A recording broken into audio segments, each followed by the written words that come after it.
ഇപ്പോൾ കഴിഞ്ഞ ദിവസം സെവാഗ് പറഞ്ഞൊരു കാര്യമുണ്ട്, ക്യാപ്റ്റൻസിയിട്ട് സഞ്ജുവിനെ പരിഗണിക്കുന്നതിൽ സെവാഗ് ഒരു അഭിപ്രായം പറഞ്ഞു. സെവാഗിൽ പ്രധാനമായിട്ട് പറഞ്ഞത് അയാളുടെ ഒരു കൺസിസ്റ്റൻസി ആയിട്ട് ബന്ധപ്പെട്ടൊരു വിഷയമാണ്. എല്ലാ കാലത്തും സഞ്ജു കരിയർ തുടങ്ങിയപ്പോൾ തൊട്ട് ഇപ്പോഴും നേരിടുന്ന ഒരു വലിയ ഗൗരവമുള്ള വിഷയമായിട്ട് കൺസിസ്റ്റൻ്റ് മാറിയിട്ടുണ്ട്. പ്രത്യേകിച്ച് കഴിഞ്ഞ ലോകകപ്പിൽ ആ 3 കളി മാറ്റി നിർത്തി കഴിഞ്ഞാൽ കൺസിസ്റ്റൻ്റായിട്ട് സഞ്ജു കളിക്കുന്നില്ല എന്നുള്ളത്. സഞ്ജു ഇന്നലെ ഇപ്പം വലിയ സ്കോറൊന്നുമല്ല, 160 എന്ന് പറഞ്ഞു കഴിഞ്ഞാൽ ഇപ്പോഴത്തെ T20 വലിയ സ്കോറേ അല്ല. ഒരു തരത്തിലും എന്താ പറയുക, സ്കോറിംഗ് റേറ്റിനെ പറ്റി ആകുലപ്പെട്ട് കളിക്കേണ്ട ഒരു സാഹചര്യം ഇല്ല. കുറച്ചുകൂടെ കൂടി മൊമെൻറ്റം കീപ്പ് ചെയ്ത് കളിക്കാനുള്ളൊരു സ്പേസ് ഉണ്ട്. പിന്നെ പിച്ചിൻ്റെ ഒരു സ്വഭാവം അറിയാം. ബുംറയെ പോലെ ഒരു ബോളർ അങ്ങനെ ഫീൽഡ് സെറ്റ് ചെയ്യുമ്പോൾ അയാൾ എങ്ങനെ ബോൾ ചെയ്യാമെന്നൊക്കെ മനസ്സിലാക്കാനുള്ള ഒരു ശേഷിയുള്ള ബാറ്ററാണ് സഞ്ജു.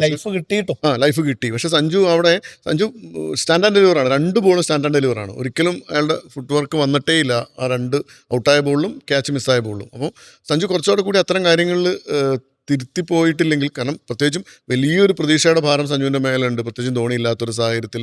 പിന്നെ ഒരു സഞ്ജു ക്ലിക്കായി കഴിഞ്ഞാൽ ചെന്നൈ ജയിക്കും എന്നുള്ളൊരു ഒരു ആരാധകർക്കുള്ളൊരു ഭയങ്കരമായിട്ടുള്ളൊരു വിശ്വാസം.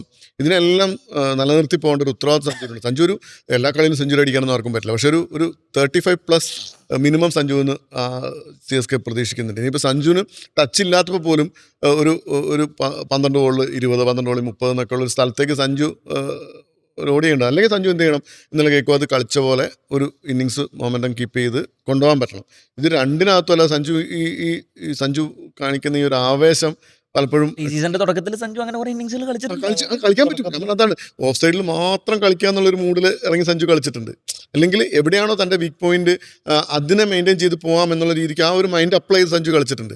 ആ മൈൻഡ് അപ്ലൈ ചെയ്ത് കളിച്ചപ്പോഴൊക്കെ സഞ്ജുവിന് എന്ത് ചെയ്യാൻ പറ്റും, ഡെലിവറി ചെയ്യാൻ പറ്റിയിട്ടുണ്ട്. പക്ഷേ സഞ്ജു വളരെ ഭയങ്കര എന്താ പറയുക, അതായത് ഇപ്പോൾ കുറച്ച് നാളായിട്ടുള്ള കാണുന്ന പ്രത്യേകത, സഞ്ജു കളിക്കുകയാണെങ്കിൽ ഏറ്റവും ടോപ്പ് ഇന്നിങ്സ് ആയിരിക്കും കളിക്കുക. ഒരു 50+ സ്കോർ അല്ലെങ്കിൽ സെഞ്ചുറിയിലേക്ക് എത്തുന്നവരാണ്.